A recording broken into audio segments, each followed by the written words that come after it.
నమస్కారం. IView news TV వార్తలకు స్వాగతం. ముందుగా వార్తల్లోని ముఖ్యాంశాలు. గ్యాస్ సరఫరాపై సమీక్ష నిర్వహించిన మంత్రి ఉత్తమ్. రాష్ట్రంలో గ్యాస్ సరఫరాలో ఇబ్బందులు లేవన్న మంత్రి. రోజుకు 2.15 లక్షల గ్యాస్ సిలిండర్ల సరఫరా. గ్యాస్ సరఫరా వ్యవస్థపై ప్రత్యేక కమిటీల ఏర్పాటు.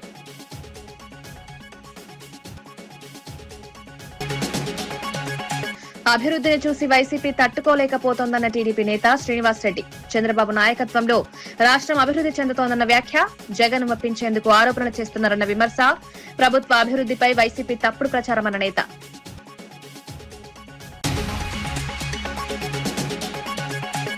మూసీ ప్రాజెక్టు ఖర్చుపై ప్రశ్నించిన ఎమ్మెల్సీ కవిత. 6 నెలల్లో ప్రాజెక్టు వ్యయం ఎలా పెరిగిందని ప్రశ్న. డీపీఆర్ లేకుండా ప్రాజెక్టుకు ముందుకు ఎలా అన్న ప్రశ్న. మురుగునీటి సమస్య పరిష్కారం లేక ప్రాజెక్టు వ్యర్థమన్న కవిత. గ్యాస్ సిలిండర్ కోసం అనంతపురంలో ప్రజల అవస్థలు. గ్యాస్ ఏజెన్సీల వద్ద భారీ క్యూలతో ఇబ్బందులు పడుతున్న ప్రజలు. గ్యాస్ సరఫరా సమస్యలపై ప్రభుత్వం చర్యలు తీసుకోవాలని డిమాండ్. సిలిండర్ కోసం గంటల తరబడి క్యూలో నిలబడుతున్న ప్రజలు.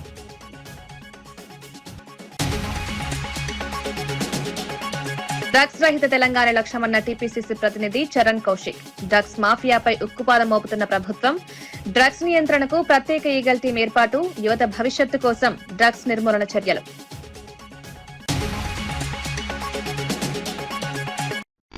టీడీపీపై తీవ్ర ఆరోపణలు చేస్తున్న నేతలు. డ్రగ్స్ వివాదం రగులుతోంది. టీడీపీ పార్టీపై తీవ్ర ఆరోపణలు వ్యక్తమవుతున్నాయి.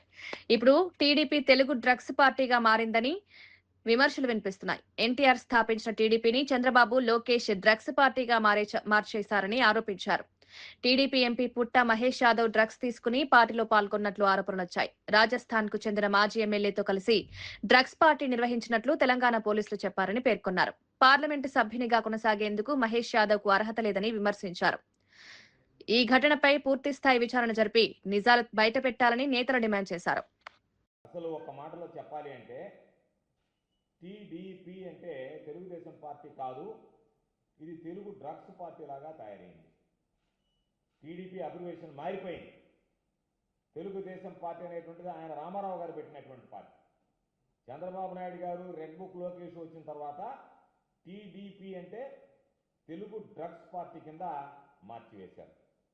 దీనికి పరాకాష్ఠ ఏమిటంటే ఒక ఎంపీగా ఉన్నటువంటి వ్యక్తి పుట్ట మహేష్ యాదవ్, సాక్షాత్తు ఎంపీగా ఉన్నటువంటి వ్యక్తి డ్రగ్స్ పార్టీలో పాల్గొనడమే కాకుండా ఆయన కూడా డ్రగ్స్ తీసుకుని ఆయన కూడా పాజిటివ్ రావడం జరిగింది. ఇంతకన్నా దౌర్భాగ్యమైనటువంటి పరిస్థితి ఎక్కడ ఉండదు. చంద్రబాబు నాయుడు ఏదో ఒక విధంగా వక్రీకరించే ప్రయత్నం చేయొచ్చు. ఒక్కసారి ఆ గిరిధర్ అనేటువంటి లీగల్ ఎస్పీ ఎవరైతే ఉన్నాడో హైదరాబాద్కు సంబంధించి ఆయన ఇచ్చినటువంటి స్టేట్మెంటే మీకు ఒక్కసారి నేను చూపిస్తాను, చూడండి మీరే.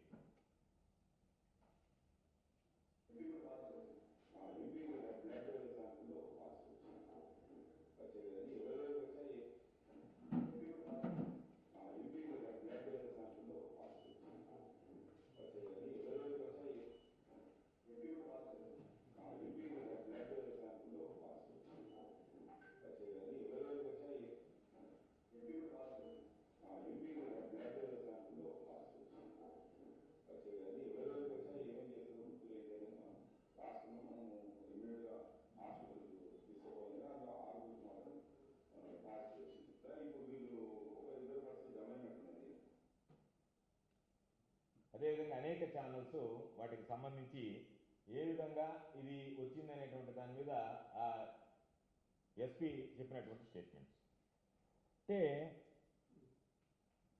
ఆ ప్రెస్ స్టేట్మెంట్ ఇచ్చినారు. రాజస్థాన్కి సంబంధించినటువంటి ఒక మాజీ ఎమ్మెల్యే నితీష్ శర్మ.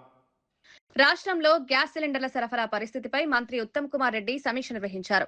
గృహ వినియోగదారులకు గ్యాస్ సరఫరాలో ఎలాంటి ఇబ్బందులు ఉండవని స్పష్టం చేశారు. ప్రజలు ఆందోళన చెందాల్సిన అవసరం లేదని హామీ ఇచ్చారు. రాష్ట్ర వ్యాప్తంగా గ్యాస్ సరఫరా వ్యవస్థను పర్యవేక్షించేందుకు ప్రత్యేక కమిటీలను ఏర్పాటు చేసినట్లు తెలిపారు. ప్రస్తుతం రోజుకు సుమారు 2.15 లక్షల డొమెస్టిక్ గ్యాస్ సిలిండర్లు సరఫరా అవుతున్నాయన్నారు. సరఫరాలో ఎక్కడైనా సమస్యలు తలెత్తితేనే వెంటనే పరిష్కరించేలా అధికారులను ఆదేశించినట్లు తెలిపారు. ప్రజలకు నిరంతరంగా గ్యాస్ అందేలా చర్యలు తీసుకుంటున్నామని మంత్రి ఉత్తమ్ కుమార్ రెడ్డి పేర్కొన్నారు.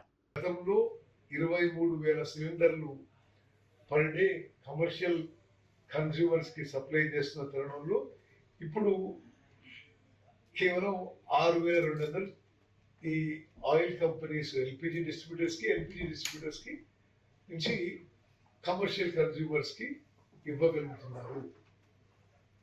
ఓకే, సో ఫిగర్స్ కూడా క్లియర్ కదా. డొమెస్టిక్ కన్స్యూమర్స్ కి 2.15 lakh సిలిండర్స్ పర్ డే అయితే అంత ఇస్తూ అవసరం వచ్చినట్టు కొంత అదనంగా కూడా ఇవ్వడం జరుగుతుంది. ఇది పూర్తిగా కేంద్ర ప్రభుత్వం పరిధిలో వచ్చే విషయం. కమర్షియల్ సిలిండర్స్ గతంలో 23,000 పర్ డే ఇస్తుంటే, కమర్షియల్ అంటే హోటల్స్, రెస్టారెంట్స్ ఇవన్నిటికి ఇప్పుడు 6,200 ఇవ్వగలుగుతున్నారు. మూసీ నది ప్రక్షాళన పేరుతో కాంగ్రెస్ ప్రభుత్వం ప్రజలను మభ్యపెడుతోందని ఎమ్మెల్సీ కవిత విమర్శించారు. ప్రాజెక్టు అంచనా వ్యయం కేవలం 6 నెలల్లోనే 1,400 కోట్లు ఎలా పెరిగిందని ప్రశ్నించారు. పూర్తి స్థాయి డిపిఆర్ ను ప్రజల ముందు ఉంచకుండా కేవలం గ్రాఫిక్స్ ప్రజెంటేషన్లతో కాలక్షేపం చేస్తున్నారని ఆరోపించారు. మూసీ ప్రాజెక్టు ప్రభావిత ప్రాంతాల్లో ఉన్న ప్రజలను సంప్రదించకుండా 5 స్టార్ హోటళ్లను సమావేశాలు నిర్వహించడం సరైంది కాదన్నారు. మూసీ నదిలోకి 16 నాలాల ద్వారా వచ్చే మురుగునీటిని అరికట్టకుండా ఎంత డబ్బు ఖర్చు చేసినా ప్రయోజనం ఉండదని హెచ్చరించారు. ప్రజలకు నిజాలు చెప్పకుండా ప్రాజెక్టు ముందుకు తీసుకువెళ్లడం సరైంది కాదని కవిత పేర్కొన్నారు. ఎస్ఎఫ్టీ కడతామంటున్నారు. 30 లక్షల స్క్వేర్ ఫీట్లు మూసీ రివర్ బెడ్ మీద కడితే ఇబ్బంది అవుతుంది. కాబట్టి మీరు దీనికి సంబంధించి ఏదైనా కేంద్రంలో ఇంకో సంస్థ ఉంటుంది, వాళ్ళ దగ్గరికి పోండి అని బీఆర్ఎస్ ప్రభుత్వం ఉన్నప్పుడే ఎన్విరాన్మెంటల్ అసెస్మెంట్ వాళ్ళు దీన్ని రిజెక్ట్ చేయడం జరిగింది. ఇప్పుడు మరి అదే సంస్థ మళ్ళీ పర్మిషన్ ఇచ్చింది ఇప్పుడు టీఓఆర్కి, ఈ రాష్ట్ర ప్రభుత్వానికి. Same organization which rejected in 2017. Now they are giving permission again. 2017 overall 17,000 crores, 30 lakh SFT అన్నది అప్పుడు ప్రపోజల్. ఇప్పుడు ఓన్లీ ఫేజ్ 1లో 18 లక్షల SFT అని, ఇప్పుడు 18 లక్షల స్క్వేర్ మీటర్లు డెవలప్ చేస్తామని ఇప్పుడు ప్రపోజల్ ఒక ఫేజ్ 1లోనే. మరి ఇప్పుడు ఎట్లా ఇచ్చారు పర్మిషన్ టీఓఆర్కి? అప్పుడు ఎట్లా రిజెక్ట్ చేసిండ్రు? మరి ఏం జరిగింది? ఈ జాదు మంతర్ ఏంది? ఈ గ్రాఫిక్స్తో చేస్తున్న మాయాజాలం ఏంది? అమరావతిలోనేమో ఇడ్లీ ప్లేట్లు పెట్టినట్టున్నారు అప్పుడు గ్రాఫిక్స్తోని. ఇక్కడ మన సీఎం గారేమో ఇడ్లీలు పెట్టిరు నిన్న. మొత్తం అది గ్రాఫిక్స్ ప్రజెంటేషన్, ఆ బొమ్మ అంతా చూస్తే ఏం లేదు. ఇడ్లీలు ఉన్నాయి, 2-3 ముగ్గులు ఉన్నాయి, అంతకు మించి అందులో ఉన్నదేం లేదు. గత బీఆర్ఎస్ ప్రభుత్వం తెలంగాణను డ్రగ్స్ రాష్ట్రంగా మార్చిందని టాండూరు ఎమ్మెల్యే బూయ్యని మనోహర్ రెడ్డి ఆరోపించారు. 10 ఏళ్ల పాటు డ్రగ్స్ మాఫియా రాష్ట్రంలో విస్తరించిందని విమర్శించారు. ఇప్పుడు ప్రజాప్రభుత్వం ఏర్పడిన తర్వాత డ్రగ్స్ మాఫియాపై కఠిన చర్యలు తీసుకుంటున్నామన్నారు. డ్రగ్స్ నిర్మూలన కోసం ప్రత్యేకంగా ఈగల్ టీం ఏర్పాటు చేశామన్నారు. ఈ బృందం రాష్ట్ర వ్యాప్తంగా డ్రగ్స్ మాఫియాపై దాడులు నిర్వహిస్తూ కేసులు నమోదు చేస్తోందన్నారు. డ్రగ్స్ రహిత తెలంగాణ రాష్ట్రంగా ప్రభుత్వం ముందుకు సాగుతోందని ఎమ్మెల్యే మనోహర్ రెడ్డి తెలిపారు. అది హైదరాబాద్ లో చేసినటువంటి నాయకులు కూడా ఈ బీఆర్ఎస్, గతంలో ఉన్నటువంటి బీఆర్ఎస్ నాయకులు అప్పుడు ఉన్నటువంటి ఆడిందే ఆట పాడిందే పాటగా ఆ రోజు 10 సంవత్సరాలు అనుభవించి పదవులతో కాకుండా యువతనంతా కూడా ఏ లాడ్జీలలో చూసినా వీళ్ళ కేసులో, గతంలో బెంగళూరులో సీనియర్ యాక్టర్లతో చూసుకున్నా వీళ్ళ ద్వారానే అప్పుడున్నటువంటి ఎమ్మెల్యే ఈ రోహిత్ రెడ్డి ఆధ్వర్యంలో జరిగినటువంటి కేసులు మనం చూసినాం. గతంలో 6 నెలల కింద దుబాయ్ లో కూడా ఒక కేదార్నాథ్ కేసు జరిగింది. దాంట్లో కూడా ప్రముఖంగా ఈ మన పైలట్ రోహిత్ రెడ్డి గారే ఉన్నాడు, మాజీ ఎమ్మెల్యే. ఇలాంటివి ఎన్నో కేసులు, కోకొల్లల కేసులు. ఆ కేసులే కాకుండా రాత్రి కూడా మనకు రెడ్ హ్యాండెడ్ గా డ్రగ్స్ తీసుకుంటూ దానికి టెస్ట్ చేస్తే కూడా ఈ రోజు పాజిటివ్ గా ఇప్పటికే అధికారులందరూ కూడా దాన్ని ధృవీకరించడం జరిగింది. ఇలాంటి వ్యక్తులని ఇంకా బీఆర్ఎస్ వాళ్ళు పెంచి పోషిస్తా ఉన్నారంటే మనమంతా కూడా సభ్య సమాజం ఈ రోజు తలదించుకునే విధంగా ఈ రోజు బీఆర్ఎస్ నాయకులు దీనికి సమాధానం చెప్పాలా. మేము డ్రగ్స్ రహితంగా మేము చాలా కష్టపడ్డాం, డ్రగ్స్ అంటేనే మాకు తెలియదని చెప్పి ఎన్నో నీతులు, ఎన్నో మాటలు మాట్లాడారు కేటీఆర్ గారు. యావత్ తెలంగాణ ముఖ్యమంత్రి గారు కష్టపడి డ్రగ్స్ లేని తెలంగాణ, డ్రగ్స్ రహిత తెలంగాణ జీతం అని చెప్తే మీరు దీన్ని ఇంకా ప్రోత్సహించుకుంటా వివిధ రాష్ట్రాల నుంచి తీసుకొచ్చి ఇంకా డ్రగ్స్ ఏ విధంగా తెలంగాణలో మనం ఇంప్లిమెంట్ చేయాలా, యువతను చెడగొట్టాలనే ఉద్దేశంతో మీరు ఈ విధంగా హంగామా చేస్తా ఉన్నారు. రాత్రి జరిగింది, నేను ఒకటే గట్టిగా చెప్పదలుచుకున్నా, రాత్రి ఏదో ఒక చిన్న పార్టీ కాదు, అది ఒక పెద్ద డ్రగ్స్ మాఫియా ఉన్నది వీళ్ళెంబడి. వాళ్ళందరినీ కూడా బయటికి తీసుకురావాల్సిన అవసరం అధికారులు ఇప్పటికే వాళ్ళు ఏర్పాటు చేస్తా ఉన్నారు. ఖచ్చితంగా పెద్ద రాకెట్ వీళ్ళ ఎంబడి, ఈ రాకెట్ ఎంబడి ఎవరెవరో ఉన్నారో వాళ్ళందరూ కూడా త్వరలోనే బయటకు వస్తారు. ఖచ్చితంగా మళ్ళా మనం ఇక్కడనే కూర్చొని ఆ పేర్లు కూడా చెప్పుకుంటాం. దాంట్లో ఈగల్ టీం వరకు నేను మీ ద్వారా వరకు ఒకటే ధన్యవాదాలు కూడా చెప్పుకుంటున్నాను, హ్యాండ్స్ అప్ కూడా చెప్తా ఉన్నాను.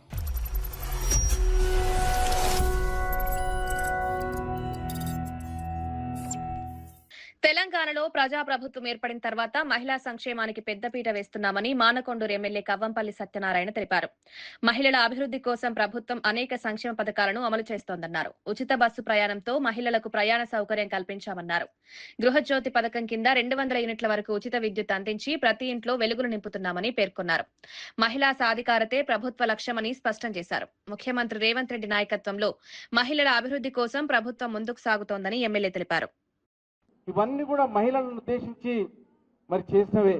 మరి మహిళా సాధికారత కోసం కోటి మంది మహిళలను కోటీశ్వరులు చేయాలని మన గౌరవ ముఖ్యమంత్రి రేవంత్ రెడ్డి గారు కలుస్తున్నటువంటి కలలను సాకారం చేయడానికి 3 సార్లు వడ్డీ లేని రుణాలను మన ప్రభుత్వం వచ్చిన తర్వాత చేయడం జరిగింది. గత ప్రభుత్వంలో ఏ ఒక్కసారి కూడా వడ్డీ లేని రుణాలను కానీ ఇవ్వనటువంటి ఆ ప్రభుత్వం. మరి కాబట్టి మా మహిళా సోదరి మనలందరూ కూడా దయచేసి మీ అందరికి విజ్ఞప్తి చేస్తా ఉన్నా, మనం చేసే ప్రతి కార్యక్రమము మారుమూల గ్రామంలో ఉన్నటువంటి మహిళ దగ్గరికి మనం చేసే కార్యక్రమాలు తీసుకెళ్ళాలి. ఎందుకనంటే చేసిన కార్యం తప్పకుండా చెప్తేనే తెలుస్తుంది. ఊరికే విన్నమా పోయినమా అని కాదు. మన ప్రభుత్వానికి గత ప్రభుత్వానికి ఉన్న తేడా అది. కాబట్టి మీరందరూ కూడా దయచేసి మహిళా సోదరి మనలందరూ తప్పకుండా ప్రతి పథకాన్ని మీరు మారుమూలలో ఉన్న ప్రజల దగ్గర తీసుకెళ్ళాలి, మహిళా సోదరి మన దగ్గర తీసుకెళ్లాలని కోరుకుంటూ, మరి మా స్వర్ణక్కకి all the best and congratulations. Definitely she will do and take it to the peaks of the ఇది. కాబట్టి మీరందరూ కూడా తన కోఆపరేట్ చేసి ఆమె చేసే ప్రతి పనిలో సహకరించి మహిళా కాంగ్రెస్ ని బలోపేతం చేసి మహిళలందరినీ కూడా కాంగ్రెస్ వైపు ఉంచే విధంగా తను ప్రయత్నం చేయాలి. కాంగ్రెస్ పార్టీకి వెన్నుదన్నుగా మహిళలు ఉంటారు, మహిళల జనాభా పెరుగుతూ ఉన్నది. కాబట్టి మీరు అనుకుంటే ఏమి తక్కువ కాదు, చేయలేనిది అసాధ్యమైనది కూడా లేదు. మీకు అందరికి తెలుసు, సునీత విలియమ్స్ గురించి తెలుసు, అంతరిక్షాన్ని అధిరోహించిన. మూసీ ప్రక్షాళన అంశంపై బీఆర్ఎస్ వర్కింగ్ ప్రెసిడెంట్ కేటీఆర్ చేసిన వ్యాఖ్యలకు కాంగ్రెస్ ఎంపీ చామల కిరణ్ కుమార్ రెడ్డి గట్టి కౌంటర్ ఇచ్చారు. ముఖ్యమంత్రి రేవంత్ రెడ్డి సబర్మతి తరహాలో మూసీ నదిని అభివృద్ధి చేయాలని లక్ష్యంగా పెట్టుకున్నారన్నారు. బీఆర్ఎస్ పాలనలో జరగని అభివృద్ధి ఇప్పుడు జరుగుతుంటే కేటీఆర్ అసహ్యపడుతున్నారని విమర్శించారు. ప్రజలను తప్పుదోవ పట్టించేలా అబద్దపు ప్రజెంటేషన్లు చేయొద్దని హితవు పలికారు. మూసీ ప్రాజెక్టు ఖర్చుపై అసత్య ప్రచారం చేయడం మానుకోవాలని సూచించారు. ఈ ప్రాజెక్టు ద్వారా హైదరాబాద్ నగరానికి కొత్త రూపు రానుందని పేర్కొన్నారు. మూసీ నది ప్రక్షాళన కార్యక్రమాన్ని ఎందుకు అడ్డుకుంటున్నారని నల్లగొండ డీసీసీ అధ్యక్షుడు పున్న కైలాష్ ప్రశ్నించారు. ముఖ్యమంత్రి రేవంత్ రెడ్డి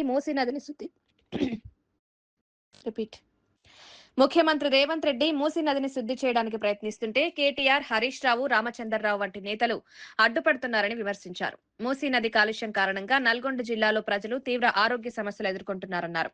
ఫ్లోరోసిస్ సమస్యతో వేలాది మంది బాధపడుతున్నారని పేర్కొన్నారు. ప్రజల ఆరోగ్యాన్ని కాపాడేందుకు చేపట్టిన కార్యక్రమాన్ని రాజకీయంగా అడ్డుకోవడం సరికాదన్నారు.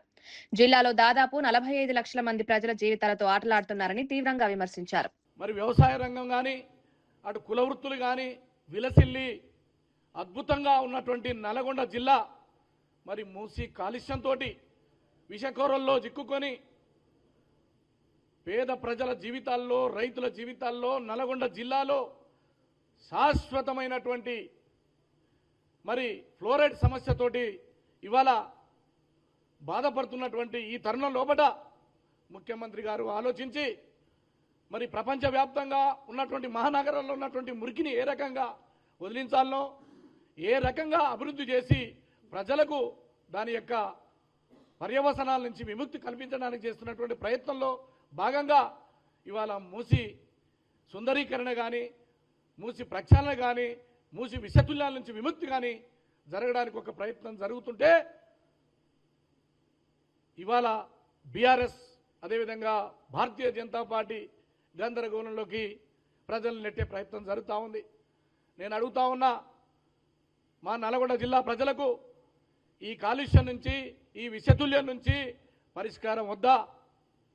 మేము జీవితాంతం ఇది అంధకారంలో ఉండాలనా అని చెప్పేసి కేటీఆర్ని, హరీష్ రావుని, అదేవిధంగా రామచంద్రరావు గారిని అడుగుతా ఉన్నా. మేమేం పాపం చేసినాం? మేమెందుకు ద్వితీయ శ్రేణి పౌరులుగా ఉండాలి? 10 సంవత్సరాలు మీరు ఈ రాష్ట్రంలో అధికారంలో ఒలగబెట్టినామని చెప్పి లక్షల కోట్ల రూపాయలు మరి ప్రజాధనాన్ని వృధా చేసినారు. సైకిల్ ట్రాక్ల పేరుతోటి, బ్యూటిఫికేషన్ పేరుతోటి లూటిఫికేషన్ చేసినటువంటి దొంగల ముఠా బీఆర్ఎస్ పార్టీ. బీఆర్ఎస్ అంటేనే బ్రోకర్ల రాష్ట్ర సమితి. మీకు కమిషన్లు కావాలి, మీకు దోపిడీ జరగాలి. ఎందుకంటే 50 టీఎంసీలు కూడా విలువలేనటువంటి కాళేశ్వరాన్ని 1,50,000 కోట్లు తీసుకుపోవడం వెనుక మీ కుట్రలు కుతంత్రాలు ఉన్నాయి. అందుకోసమే మంచి చేస్తున్నటువంటి ముఖ్యమంత్రి గారి పట్ల కాంగ్రెస్ పార్టీ చేస్తున్నటువంటి ప్రజా ప్రయోజనాలను దృష్టిలో పెట్టుకొని మీకు పంచాయతీ ఎన్నికల్లో ఓడిపోయారు, మున్సిపాలిటీ ఎన్నికల్లో ఓడిపోయారు, రేపు మహానగరంలో గుండు సున్నా రాబోతుంది. కాబట్టి ఏ రకంగానైనా మేము దీన్ని విష ప్రచారం చేసి అభివృద్ధిని అడ్డుకోవాలని చెప్పేసి కుట్రలు కుతంత్రాలు చేస్తూ ఉన్నారో మేము నల్గొండ జిల్లా ప్రజల పక్షాన కేటీఆర్ని సూటిగా అడుగుతున్నాం. అయ్యా, నీ అయ్య 10 సంవత్సరాలు ఈ రాష్ట్రానికి ముఖ్యమంత్రి అయిండు. మా నల్గొండ జిల్లా పేరు చెప్పి నువ్వు రాష్ట్రం అంతా ఓట్లు అడుగుతున్నావు. నీకు సిగ్గు లజ్జ లేదా అని అడుగుతా ఉన్నా. మా ప్రజలకు విముక్తి జరగొద్దా?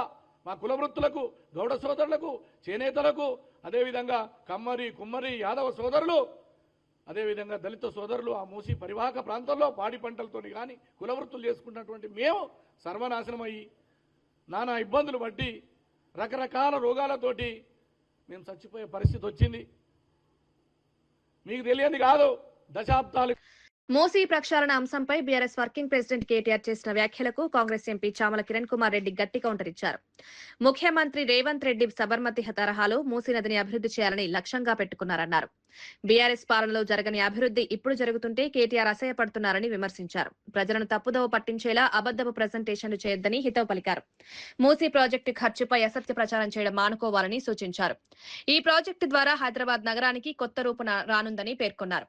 గోదావరి నుంచి తీసుకొచ్చి ఎల్లకాలము అంటే సంవత్సరం పొడుగుతా కూడా ఈ యొక్క మూసీ నది హైదరాబాద్ నడిబొడ్డున ఎలా ప్రవహించాలో, అలాగే ఇప్పుడు సబర్మతి రివర్ కానీ అహ్మదాబాద్లో, అటుపోతే గంగా కానీ వారణాసిలో ఏ విధంగానైతే ప్రక్షాళన జరిగి అక్కడున్నటువంటి నిర్వాసితులను అంటే గతంలో వెనకట ఉన్నటువంటి నిర్వాసితులు, నేను సబర్మతి రివర్కి నేను పర్సనల్గా పోవడం జరిగింది. సబర్మతి రివర్ మీద 21 కిలోమీటర్ల టోటల్ ఫేస్ 1 మీద 10,000 కుటుంబాలను తరలించారు అక్కడి నుంచి. ఎందుకంటే వాళ్ళందరూ కూడా అక్కడ ఎంక్రోచ్ చేయరు గత కొన్నేళ్ల నుంచి. దాన్ని ప్రక్షాళన చేయాలన్నప్పుడు ఒరిజినల్ ఏదైతే రివర్ మొదటి నుంచి ఉన్నటువంటి రివర్ ఏ విధంగానైతే పారుతో ఆ విధంగా ఎంత బఫర్ ఉందో, ఎంత విస్తీర్ణ ఉందో అంత విస్తీర్ణ చేయడం వల్లనే అది సాధ్యమైంది. ఆ సమయంలో మోడీ గారు ముఖ్యమంత్రిగా ఉన్నారు. ఈ రోజు వర్కింగ్ ప్రెసిడెంట్గా ఉన్నటువంటి హిమ్మత్ సింగ్ పటేల్ గారు ఆ రోజు మేయర్గా ఉన్నారు కాంగ్రెస్ పార్టీ నుంచి. కానీ కాంగ్రెస్, బీజేపీ అందరు కలిసి కూడా అక్కడ ఉన్నటువంటి నిర్వాసితులను అర్థం చేసుకునే విధంగా చెప్పి వాళ్ళను సరైన ప్రాంతాలకు తరలించి అక్కడ వాళ్లకు కుటుంబ వసతులు, వాళ్ళకు అన్ని వసతులు కల్పించారు. ఒక డెవలప్మెంట్ జరగాలంటే పార్టీలకు అతీతంగా మనం ముందుకు వచ్చి పనిచేయాలి. ఈరోజు హైదరాబాద్ నగరాన్ని అభివృద్ధి చేసుకుంటూ హైదరాబాద్లో ఉన్నటువంటి ఆర్థిక వ్యవస్థను పటిష్టం చేయడానికే ఈ మూసీ నదిలో ఈస్ట్ వెస్ట్ కారిడార్ని కూడా బిల్డప్ చేయాలని రేవంత్ రెడ్డి గారు ఆలోచిస్తారు. మరి కేటీఆర్ గారు ఈరోజు ఎందుకంత అక్కసో నాకు అర్థం కావట్లేదు. 24 గంటలు కాకముందే ఆయన కూడా ఒక పవర్ పాయింట్ ప్రజెంటేషన్ పెట్టి వాస్తవాలకు సంబంధం లేకుండా కేవలం రేవంత్ రెడ్డి గారి ప్రజాపాలన దూషించడానికి, లేకపోతే రేవంత్ రెడ్డి గారు ఈరోజు వాళ్ళ హయాంలో జరగని మూసి పునర్జీవం ఈ కాంగ్రెస్ ప్రభుత్వంలో మొదలై స్టార్ట్ అయి కంప్లీట్ అయినా సగం దాకా పోయినా ఈ 2-3 ఏళ్లలో ఫేస్ 1 కంప్లీట్ అయినా మంచి పేరు వస్తుందన్న భయం ఒకటే కనపడుతుంది. మీరు మింగడానికి మెతుకు లేదు, మీసాలకు సంపంగి నూనె రాసుకుంటారు అని చెప్పి ఏదో సామెత చెప్తున్నట్టు. నాకు తెలుసు మీరు మంచి వాక్చాతుర్యం ఉందని పొడుగు సామెతలు చెప్పి ప్రజల్ని తప్పుదోవ పట్టిస్తారని. అసలు మింగడానికి మెతుకు లేదని చెప్పడానికి సిగ్గు లేదా నీకు? మీ చేతుల మిగులు రాష్ట్రం అంటే ఒక మిగులు రాష్ట్రం. తెలంగాణలో డ్రగ్స్ సంస్కృతి పెరగడానికి బీఆర్ఎస్ వర్కింగ్ ప్రెసిడెంట్ కేటీఆర్ కారణమని పీసీసీ అధికార ప్రతినిధి గౌరీ సతీష్ ఆరోపించారు. రాష్ట్రంలో డ్రగ్స్ వ్యవహారం గత 10 ఏళ్లలో విస్తరించిందని విమర్శించారు. మొయినాబాద్ ప్రాంతంలో అమాయక ఎమ్మెల్యేలు, మాజీ ప్రజాప్రతినిధులను డ్రగ్స్ వైపు ప్రోత్సహించారని కేటీఆర్ పై తీవ్ర వ్యాఖ్యలు చేశారు. డ్రగ్స్ వ్యవహారం సమాజానికి పెద్ద ప్రమాదంగా మారిందని పేర్కొన్నారు. యువతను తప్పుదారి పట్టించే చర్యలను ప్రభుత్వం కఠినంగా అరికడుతుందన్నారు. ముఖ్యమంత్రి రేవంత్ రెడ్డి డ్రగ్స్ మాఫియాపై కఠిన చర్యలు తీసుకుంటామన్నారు. కేటీఆర్ తన వైఖరిని మార్చుకుని సమాజానికి మంచి చేసేలా వ్యవహరించాలని గౌరీ సతీష్ హెచ్చరించారు. నిలిచిపోతున్నటువంటి కేటీఆర్ గారు, బీఆర్ఎస్ పార్టీ నాయకులు దయచేసి ఆలోచన చేయాలి. ఇలాంటి చర్యలకు పాల్పడితే వారి వారి జీవితాలే నాశనం అయ్యే అవకాశం ఉంటుంది. కాబట్టి ఇప్పటికైనా ఈ సమాజానికి వారు చేస్తున్నటువంటి డ్రగ్స్ కల్చర్ ఏదైతుందో దాన్ని నిలుపుకోవాలని చెప్పి కాంగ్రెస్ పార్టీ పక్షాన మొయినాబాద్ వాసిగా వారికి హెచ్చరిస్తా ఉన్నాం. తెలంగాణను డ్రగ్స్ రహిత రాష్ట్రంగా మార్చడం ప్రభుత్వ ప్రధాన లక్ష్యమని టీపీసీసీ అధికార ప్రతినిధి చరణ్ కౌశిక్ యాదవ్ తెలిపారు. ముఖ్యమంత్రి రేవంత్ రెడ్డి డ్రగ్స్ మాఫియాపై ఉక్కుపాదం మోపుతున్నారని పేర్కొన్నారు. డ్రగ్స్ నియంత్రణ కోసం ప్రత్యేకంగా ఈగల్ టీం ఏర్పాటు చేసినట్లు చెప్పారు. నార్కోటిక్స్ బ్యూరోను బలోపేతం చేయడానికి ప్రభుత్వం 50 కోట్ల నిధులు కేటాయించిందన్నారు. డ్రగ్స్ కేసుల్లో పెద్ద ఎత్తున అరెస్టులు చేసి కఠిన చర్యలు తీసుకుంటామన్నారు. చట్టం ముందు అందరూ సమానమేనని స్పష్టం చేశారు. యువత భవిష్యత్తును కాపాడేందుకు డ్రగ్స్ వ్యతిరేకంగా కఠిన చర్యలు కొనసాగుతాయని చరణ్ కౌశిక్ తెలిపారు. ఈగల్ టీము మెరుపు దాడి చేసింది. ఈ మెరుపు దాడిలో 11 మంది మీద కేసు అయింది. అందులో 6 మంది డ్రగ్స్ తీసుకున్నట్టుగా చాలా స్పష్టంగా నిర్ధారణ అయింది. అందులో పైలట్ రోహిత్ రెడ్డి గారు, వారి తమ్ముడు, అదే కాకుండా రాజస్థాన్ సంబంధించినటువంటి ఒక మాజీ ఎమ్మెల్యే, ప్రెజెంట్ టీడీపీ సంబంధించినటువంటి పుట్ట మహేష్ యాదవ్ గారు ఉన్నట్టుగా చాలా స్పష్టంగా పోలీసు వాళ్ళు గుర్తించారు. ఎట్టి పరిస్థితుల్లో తెలంగాణ రాష్ట్రంలో కాంగ్రెస్ ప్రభుత్వం రేవంత్ రెడ్డి గారి నాయకత్వంలో డ్రగ్స్ నిర్మూలించే ప్రయత్నంలో కాంగ్రెస్ ప్రభుత్వం ముందుకు పోతోంది. దానిలో భాగంగానే ప్రత్యేకమైనటువంటి నార్కోటిక్ డిపార్ట్మెంట్ ఏర్పాటు చేసుకుని తెలంగాణ రాష్ట్రంలో కాంగ్రెస్ ప్రభుత్వం ముందుకు పోతా ఉంది. అదే కాకుండా దానికి సంబంధించినటువంటి జీరో టాలరెన్స్ విధానాన్ని అనుసరిస్తూ elite action group for drugs law అని చెప్పేసి ఏర్పాటు చేసుకుని తెలంగాణ రాష్ట్రంలో కాంగ్రెస్ ప్రభుత్వం ముందుకు పోతా ఉంది. ఇప్పటికే 7 రీజనల్ గా నార్కోటిక్స్ కంట్రోల్ సెల్స్ ని ఏర్పాటు చేసుకున్నారు. అదే కాకుండా నార్కోటిక్స్ పోలీస్ స్టేషన్లు కూడా 4 ఏర్పాటు చేసుకున్నారు. అదే కాకుండా ఆస్తుల జప్తు కూడా ఇప్పటివరకు 55 కోట్ల 80 లక్షల రూపాయలు జప్తు చేశారు. డ్రగ్స్ సోదర్స్ కూడా తెలంగాణ రాష్ట్రం ఏర్పాటు చేసుకుని కళాశాలలో కావచ్చు, అదేవిధంగా స్కూళ్లలో ఉపాధ్యాయులకు, అదే కాకుండా స్కూల్ పిల్లలకు అవేర్నెస్ తీసుకొచ్చే ప్రయత్నంలో ప్రభుత్వం ముందుకు పోతా ఉంది. సాంకేతిక వినియోగం, సాంకేతిక పరిజ్ఞానాన్ని ఉపయోగించుకుంటూ ఎవరైతే డ్రగ్స్ తీసుకుంటున్నారో వాళ్ళు గుర్తించే ప్రయత్నం కూడా ప్రభుత్వం చేస్తా ఉంది. అదే కాకుండా మిత్రలను కూడా సాంకేతిక పరిజ్ఞానం ఉపయోగించుకుంటూనే మిత్రుల ద్వారా ఎవరు డ్రగ్స్ తీసుకుంటా ఉన్నారు వారికి అవేర్నెస్ కల్పించే ప్రయత్నం కూడా రాష్ట్ర ప్రభుత్వం చేస్తా ఉంది. అదే కాకుండా తెలంగాణ యాంటీ నార్కోటిక్స్ బ్యూరోను కూడా తెలంగాణ రాష్ట్రం ఏర్పాటు చేసుకుని 50 కోట్ల రూపాయలు కూడా ప్రత్యేకంగా రాష్ట్ర ప్రభుత్వం పైసలు కూడా శాంక్షన్ చేసిన పరిస్థితి మనం చూస్తా ఉన్నాం. అదే కాకుండా అనంతపురం జిల్లా కళ్యాణదుర్గంలో గ్యాస్ సిలిండర్ కోసం ప్రజలు తీవ్ర ఇబ్బందులు పడుతున్నారు. ఏజెన్సీల వద్ద పెద్ద ఎత్తున క్యూలు కనిపిస్తున్నాయి. గ్యాస్ హెల్ప్ లైన్ నెంబర్ పనిచేయడం లేదని ప్రజలు ఆందోళన వ్యక్తం చేస్తున్నారు. అమెరికా, ఇజ్రాయెల్, ఇరాన్ దేశాల మధ్య జరుగుతున్న యుద్ధ ఉద్రిక్తతల కారణంగా గ్యాస్ సంక్షోభం ఏర్పడిందని చెప్తున్నారు. ఈ ప్రభావం భారతదేశంలోని పలు రాష్ట్రాలు, మండలాలు, గ్రామాలకు కూడా చేరింది. ప్రభుత్వం వెంటనే చర్యలు తీసుకుని గ్యాస్ సరఫరా సక్రమంగా జరిగేలా చూడాలని ప్రజలు డిమాండ్ చేస్తున్నారు.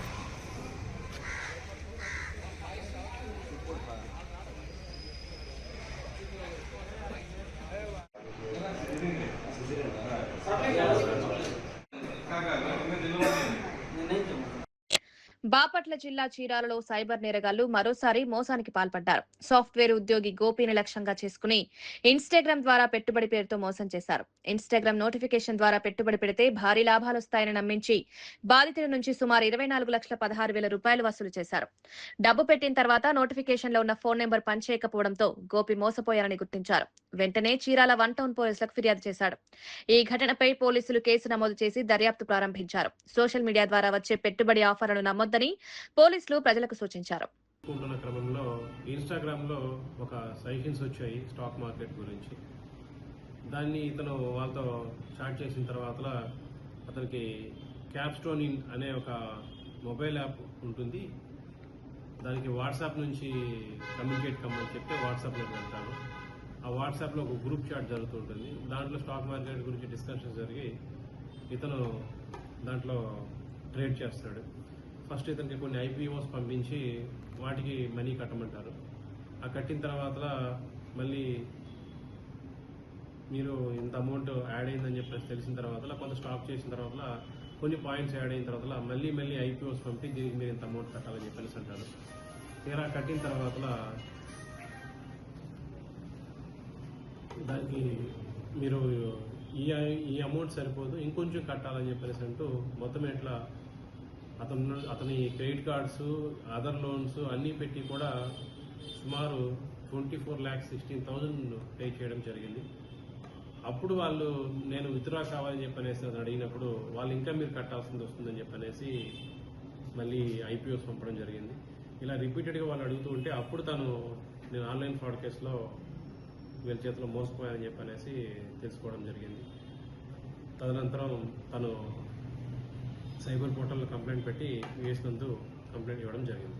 సో ప్రజలందరినీ కూడా మేము కోరేది ఏంటంటే ఈ వాట్సాప్ కావచ్చు, ఇన్స్టా కావచ్చు, టెలిగ్రామ్ కావచ్చు, ఇంకేదైనా సోషల్ మీడియా యాప్స్ కావచ్చు, దేంట్లో అయినా కూడా మిమ్మల్ని ఎవరైనా ఇంట్రడ్యూస్ చేసుకున్నా, ఎవరైనా స్టాక్ మార్కెట్ వైపు ఎంకరేజ్ చేసినా, లేదు ఇది చేస్తే మీకు మనీ వస్తుందని చెప్పినా, లేదా జాబ్ ఆఫర్లు చేసినా, లేదు వేరే ఎక్కడైనా చోట జాబ్స్ ఉన్నాయి మీరు పోయి అపీర్ అవ్వండి అని చెప్పినా, ఇట్లా ఏ రకంగా మిమ్మల్ని వాళ్ళు. అల్లూరు జిల్లా అనంతగిరి మండలంలోని వైకుంఠగిరిపై నిర్మాణంలో ఉన్న అనంత వెంకటేశ్వర స్వామి ఆలయాన్ని సినీ నటుడు సుమన్ సందర్శించారు. గత 6 సంవత్సరాలుగా కొనసాగుతున్న ఆలయ అభివృద్ధి పనులను ఆయన స్వయంగా పరిశీలించారు. ఆలయ నిర్మాణం, భవిష్యత్ అభివృద్ధి ప్రణాళికపై నిర్వాహకులను అడిగి తెలుసుకున్నారు. ప్రకృతి ఒడిలో ఉన్న ఈ ఆలయం భవిష్యత్తులో ప్రముఖ ఆధ్యాత్మిక కేంద్రంగా అభివృద్ధి చెందుతుందని నిర్వాహకులు తెలిపారు. ఈ సందర్భంగా హీరో సుమన్ ను చూసేందుకు స్థానికులు, అభిమానులు పెద్ద ఎత్తున తరలివచ్చారు. భక్తులతో కలిసి ఆలయంలో ప్రత్యేక పూజలు నిర్వహించారు. ఈ ఆలయం అభివృద్ధి చెందాలని ఆకాంక్షిస్తూ సుమన్ ఆశీస్సులు అందించారు. ఇందులో ముఖ్యంగా ఈ ఏరియాలో చేయడం నిజంగా సాగర్ గారికి మరి హ్యాట్స్ ఆఫ్ చెప్పాలి. తప్పకుండా ఇక్కడ ఏంటంటే శక్తి ఉండబట్టే ఇక్కడ ఏంటంటే ఈ గుడి ఇక్కడ నిర్మాణం చేయడం జరిగింది. భగవంతుడు ఆశీర్వాదం తప్పకుండా ప్రతి ఒక్కరి మీద ఉంటుంది. ఇందాక కూడా చెప్పాను, అన్ని విధాల ప్రజల కష్టాలు దూరం అయిపోయి, కష్టాలు ఉంటే కూడా ఏ విధంగా ఆ దారిని దాటుకొని వెళ్ళాలని కూడా భగవంతుడు చూపిస్తాడు. నాకు నమ్మకం ఉంది. అందరికీ మంచి జరుగుతాయి అని నేను చెప్తున్నాను. మంచి జరగాలని కూడా నేను దేవుడుతాను. వార్తలు ముగించే ముందు ముఖ్యాంశాలు మరోసారి. గ్యాస్ సరఫరాపై సమీక్ష నిర్వహించిన మంత్రి ఉత్తమ్. రాష్ట్రంలో గ్యాస్ సరఫరాలో ఇబ్బందులు లేవన్న మంత్రి. రోజుకు 2.15 లక్షల గ్యాస్ సిలిండర్ల సరఫరా. గ్యాస్ సరఫరా వ్యవస్థపై ప్రత్యేక కమిటీల ఏర్పాటు.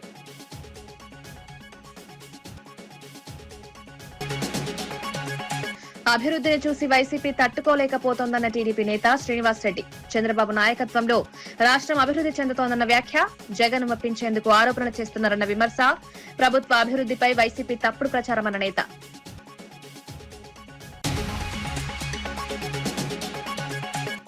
మూసీ ప్రాజెక్టు ఖర్చుపై ప్రశ్నించిన ఎమ్మెల్సీ కవిత. 6 నెలల్లో ప్రాజెక్టు వ్యయం ఎలా పెరిగిందని ప్రశ్న. డీపీఆర్ లేకుండా ప్రాజెక్టుకు ముందుకు ఎలా అన్న ప్రశ్న. మురుగునీటి సమస్య పరిష్కారం లేక ప్రాజెక్టు వ్యర్థమన్న కవిత. గ్యాస్ సిలిండర్ కోసం అనంతపురంలో ప్రజల అవస్థలు. గ్యాస్ ఏజెన్సీల వద్ద భారీ క్యూలతో ఇబ్బందులు పడుతున్న ప్రజలు. గ్యాస్ సరఫరా సమస్యలపై ప్రభుత్వం చర్యలు తీసుకోవాలని డిమాండ్. సిలిండర్ కోసం గంటల తరబడి క్యూలో నిలబడుతున్న ప్రజలు.